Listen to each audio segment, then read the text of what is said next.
కేవలం 1100 ఓట్లు ఉంటాయి ఒక్కొక్క వార్డుకి.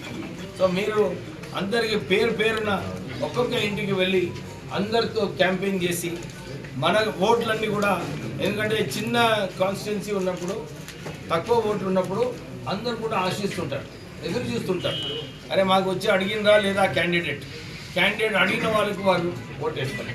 సో మీరు కూడా పోయి ఏదైతే టీఆర్ఎస్ పార్టీ ఈ రాష్ట్రాన్ని 10 సంవత్సరాలలో అప్పుల రాష్ట్రం చేసిందో, రేవంత్ రెడ్డి కాంగ్రెస్ ప్రభుత్వం వచ్చిన తర్వాత అభివృద్ధి బాటలు తీసుకెళ్తున్నారు.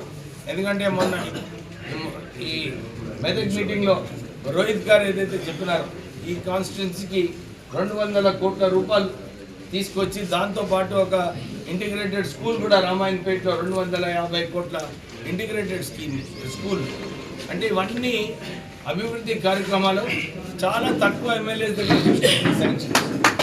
మన క్రిస్టియన్స్ వాళ్ళకి 39 కోట్లు, ఎక్కడ కూడా ఇన్ని నిధులు శాంక్షన్ కాలేదు.